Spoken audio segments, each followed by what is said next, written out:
Well, good evening to you all. I'm very happy to be in Asheville. It has become like a yearly tradition now that we do. We meet every year here in Asheville, and I see the whole BioGeometry family from all around the world. So it's really a pleasure coming here. And thank you, Robert, for the introduction we did. You know, he did a very good introduction. Now there's nothing left. I don't know what I'll do up here. Yes. And I told him I'd pay him $1 for every time he says my name. Now I'm broke. Completely broke now. Okay, what I'll do now, we'll go a bit on a lighter side and go more into spiritual aspects without going too much into details of the material, but show a bit of the spirituality behind BioGeometry. So, first of all, just the first few slides here, we don't need them because Robert did the introduction. Now I know something about myself. I mean, he really did it well. And these are some of the projects. You know, I started my life as an architect building hospitals. So I built about 60 of those clinics and about half a dozen of those huge hospitals there. And then later on, I'm a tourist planner, basically. So I did the tourist planning for the Red Sea to bring in beach tourism to Egypt and all that. So we did that in the 80s. So basically, and we planned so many tourist areas, tourist projects. That's me in my office. Yeah. If you want to come and see me in Cairo, just come to my office. The chair is there. See, you can come and sit there. That's one of my projects there. So,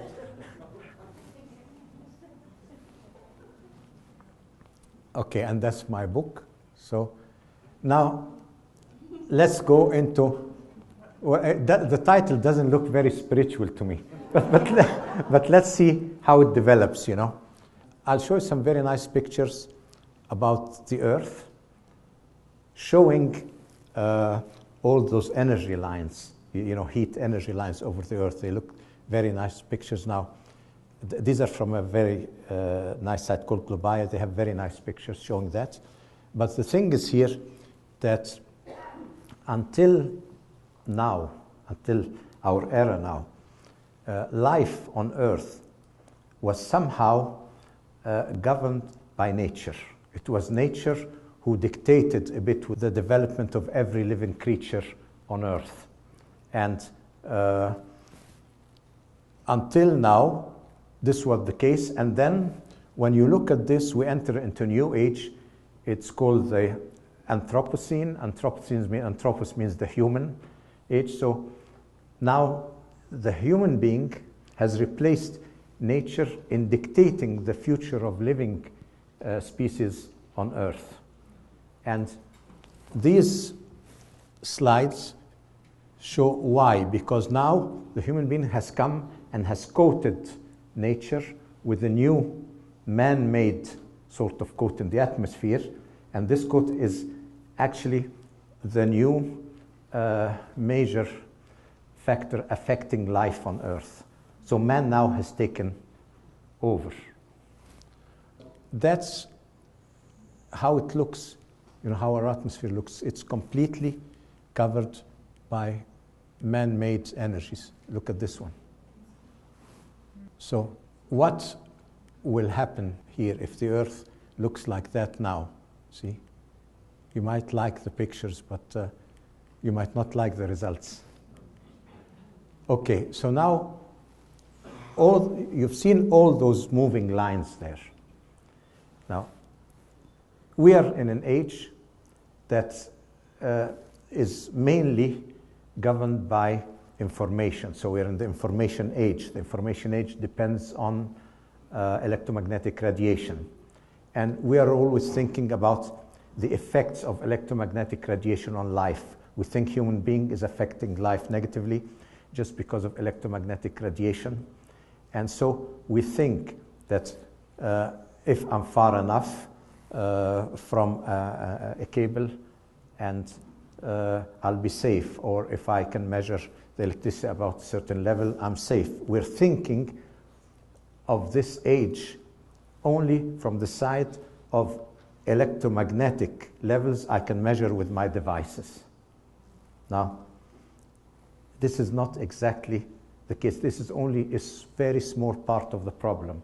If we don't know the real problem, then we'll never be able to solve it. Today, we take the word for electrosmog and electromagnetic radiation or stress, electromagnetic stress, as one and the same. People think, okay, this is a slang word. Electrosmog is a slang word for electromagnetic stress. But in reality, it's not like that, because it's like the difference between fog and rain. You know, electromagnetic radiation is something moving, it's like rain. And then fog is not rain. Fog is a standing state, you see. Now, in London, when there was a lot of gases from cars and traffic and all that came into this continuous fog that they have over there, they named it smog. See, so smog again is a standing state. It's another phase of fog. It's, let's say, dirty fog. When you put a lot of dirt in there, you get smog. Okay, electrosmog is when you come on all that and you put some electrical, let's say, stress in there. Well, how should we understand it? You could say, I don't measure it. I can go in the fog, I can go in the smoke, and measure. Where is it? Well, let's see the nature. What is electrosmog to begin with? If we want to do something about it, we'd better understand a bit what it is. Now, it is very simple. It's so simple that modern science has just missed it. Now, if a boat moves like that, you get the direct effect of the boat. If you're here, it will hit you. That's the first direct effect. The second effect, okay, if you go away from the boat like that, you have those waves here. But if you go far enough here, you think you're safe. And that's how we look at the problem. But in reality, what happens is if you go even 1 mile away and you have an object in the water, you'll find that you have those slight waves coming and the object moving like this, you see. So sometimes for long distances. So there is a secondary effect from any motion that is like what we call compression waves. Compression waves are very simple, are those waves that come from any motion in any medium. For example, sound is a compression wave. When I walk like this, I just walk, okay, I create compression waves. Imagine that you're like a fish in the water. Imagine what around us is a medium, the air is a medium, so you can easily think if we were inside the water and I'd do this, you'd see waves. So these are compression waves. They're like, compression waves are very similar to sound waves. So as everything is moving in the universe, that means everything is creating compression waves around it. Now, something like the sun, the rays of the sun, we always think electromagnetic radiation. But if a ray is moving, any ray of light, it will produce around it this compression waves. So there are more sound waves, or inaudible sound waves, let's call them, coming from the sun than actual light. So if instead of the boat, I take the example of the sun and I put an electromagnetic sort here, an electromagnetic wave. I have the field around it, so that's the first effect. If I have an object here in the field, I get the first effect, and that is being in the electromagnetic field. If I go out here, supposed to be safe, but this area is the area of those inaudible sound waves, and this is the area of electrosmog. Several researchers today define electrosmog as a compression wave phenomena. Like in the background, you have the whole universe has a background carpet weave of sound waves. And that's the background carpet weave. And what electrosmog is like a background echo that's there all over the universe. This background echo, depending on the motion that created it, will have qualities from that motion through resonance come into it, and it will propagate it. Now, this is the totality of what happens with electricity. So if our civilization is only worried about what happens here and misses that, by the time they discover that, we'll be long gone. So, yes, so now this domain of compression wave can be on several levels of vibration. For example, the people in Germany, like Dr. Konstantin Mehl, who is the main authority on scalar waves, speaks on the scalar wave effect. If you have this electromagnetic radiation, it creates those compression waves here that carry the qualities from it, and they are called scalar waves. So you could say electrosmog is a scalar wave phenomena. But on another level, torsion waves created. So electrosmog can also be a sort of a torsion wave phenomena. It could be any one of those levels. It could be also electrosmog is a hypersound phenomena. Hyper or hyposound, this is saying again inaudible sound waves. So if I go here on the hypersound level, you see, you get, it's like objects, any objects, in, when everything is moving, radiate around them this hypersound. And now the body has hypersound sensors in the bones. So this electrosmog, it's really eating you from inside, you know. Yeah, because you're full of sensors everywhere to this inaudible sound. So unless we treat sound or inaudible sound seriously, and not just music that we enjoy and thank you for and applaud and everything like that. If we treat sound as the background carpet weave of the universe, then we can do something about it. And that's when we speak about sound, let's look at how we deal with sound in some of the disciplines we know. For example, in acoustics. I know as an architect, for example, when I build a theater, I can affect compression waves through the shapes. Shapes are a way of dealing with sound. For example, in aerodynamics, it's also compression waves like that. You shape the car. You see in the racing car, you have those wings on them and all those things. So you use shapes again to deal with it. So the way of interacting with compression waves in the compression world, you interact through shapes. And this is where the energy of shapes, since everything is moving, that means all shapes interact with the energy quality of the background and produce this phenomena that we call energy of shape. Because many people don't believe that there is something called energy of shape. Shapes do not produce energy. How can this table produce energy? But if this table were in a current of water here under it, you'd see turbulences that do certain effects. So then you would say, oh yes, it's producing energy because it's in water. Yeah, but everything is moving. So shapes produce energy. But now we are not concerned about quantitative aspects of energy because our bodies are not interested on this one unless it's really overwhelming.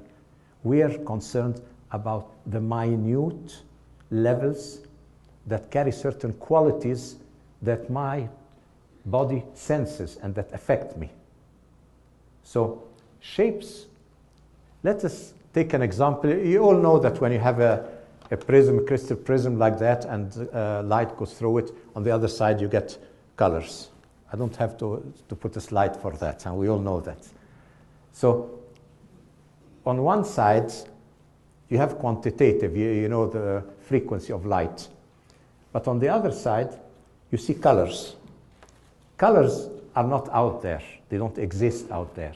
It's the effect of this radiation levels, or let's say wavelengths or frequencies on our brains, and we produce the color. So color is a quality.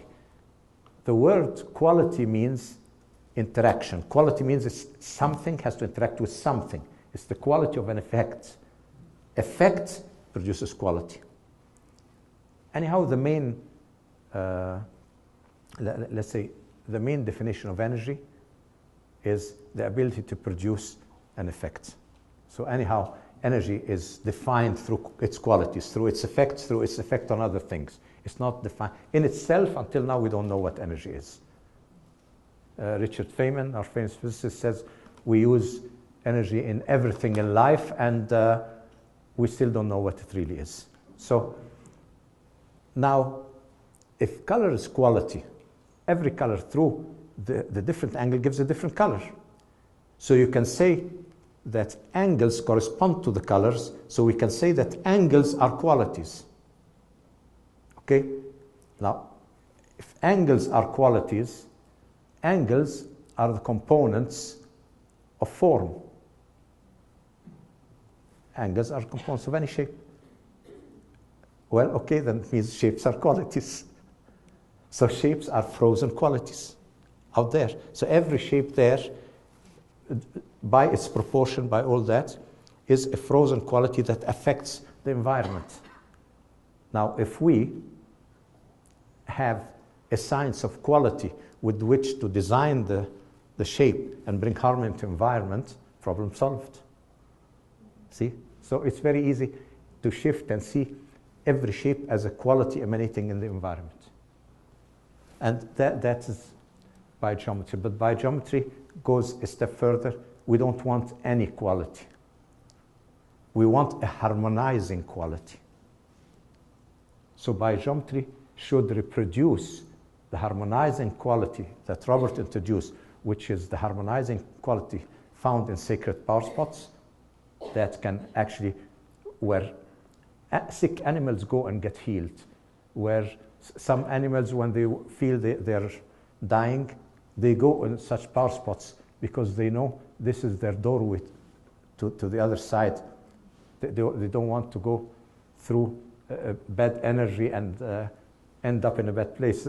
Even animals, they know better than we. I mean, they go there and find the right doorway. So if we take that energy quality, this balancing energy quality, and put it in all the design of our shapes, then all our shapes become quality emitters, and then everything becomes a sacred power spot.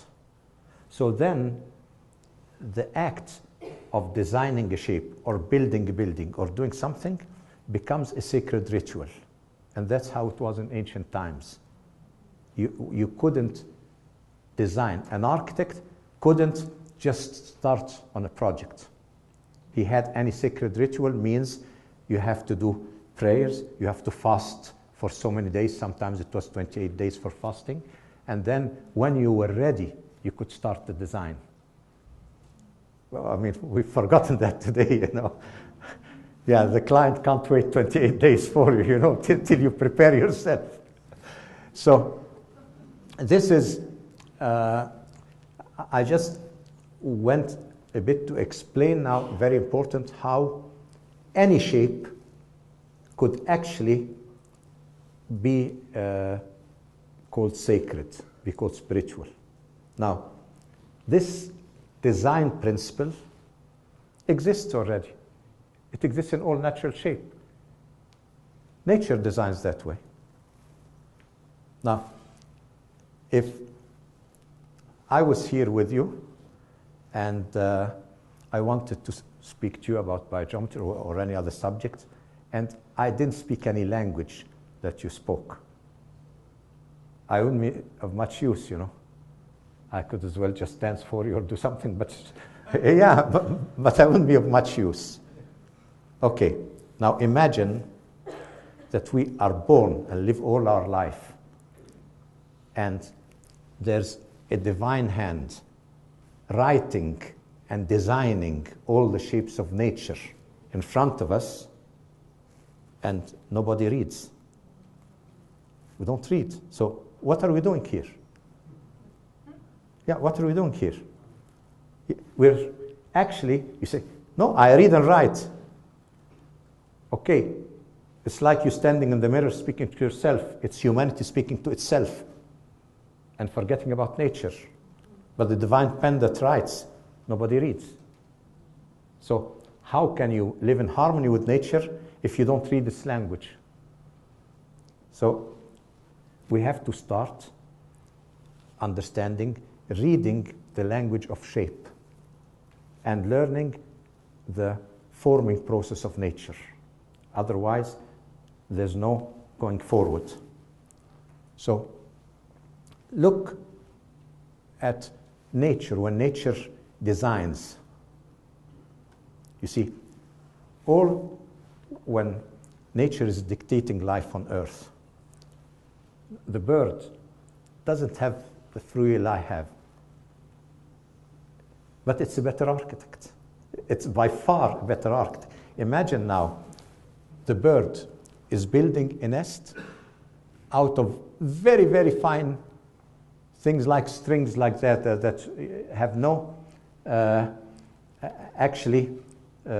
power to build something, I mean, very fine, but they're put together, threaded together in such a way that they build the nest. Okay, this is a structural, it's a very advanced structural way of doing something, but that's our way of, let's say, thinking technologically. It's not about that. It is about how the nest is designed in a way to amplify and protect the energy of the bird and the eggs. So it's like a second home, because nature, on every level, it does this design. When nature designed humanity, the same thing that happened here, it's in the design of a woman. Why do we look at women as sacred? All the women now are smiling. Women are sacred, huh? Don't believe all what I say. I mean, this is just for the lecture. Yeah, I mean, yeah, because it sounds good in the lecture. So, but if a woman carries a sacred cave inside, a womb with sacred water inside that womb, medicine is slowly discovering what it can do from that water to cure things. But imagine a sacred cave with sacred water that has healing properties. That means the fetus in there is protected in the hands of the universe, in the hands of divinity, even protected from the mother herself. But the mother herself is the carrier of a cave. So this is the house. A house is something that is in the hands of divinity, something that protects you. So here we have the house, and then the shape of the egg. Of course, when nature creates the egg, it's, if you make the egg just a circle, it would be in perfect balance, but it would be, the energy in it would be too static. Then you take two centers and you have an ellipse. Already you have a duality in there working, but it's still static duality a bit. But make one smaller than the other, and then you have a dynamic stability where life can grow. You have the stability, but growth, the power of growth. So this is the house for this. The egg is the house for what's inside it. See how nature goes about developing things. And then if we look at this as the structure of a nest, it's very solid. You can, this is wire mesh, you can stand on it. You know, it's so solid. And here is the next step, is the Beijing thing, you see. It's based on the bird nest. So Did we learn a lesson from the bird nest here? Who thinks we did? Actually, we didn't. We learned a lesson on one level, on the technological level, we learned the lesson, but this steel mesh here and all that actually kills your energy of vitality. It's not made to do something. The qualitative aspect on the life force of the human is not there. It's not like the bird's nest. The bird's nest is not just a physical achievement. The bird's nest is a much, when you look at it, it works on so many levels, you know. So look at the bees when they build their homes. The healing aspects that come out of it. Healing aspects that come out of honey. So now, let us look at our home. Or, yeah, we build our beehive to live in it. Everybody does his little activity in there, in these cramped spaces. And that is our beehive compared, the wisdom of the human compared to the wisdom of nature. So, look at, for example, very nice inside our beehive. We go in, we have a home. Oh, this is much nicer than living in a beehive. But you know what? You're sleeping on the bed here, and there's a cable, electrical cable in the wall right behind you here, and you have your pineal gland and your pituitary gland directly into the electromagnetic field of that cable. So the pineal gland, that means no melatonin, that means you don't sleep well, and the pineal gland is also a tumor suppressor, so there's no tumor suppression.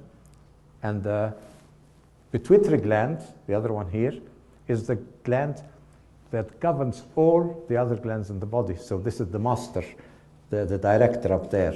And if the director is drunk or something, guess what happens? People today get, for example, when this is disturbed, you get thyroid problems, you get diabetes, you get liver problems, you get prostate problems, you get whatever, or you get kidney problems because the master gland is not working properly. So imagine this master gland that controls all the glands. You go every night and you plug your phone to be charged in the wall and plug your head to be charged in the bed. And then you complain about all the health problems you have.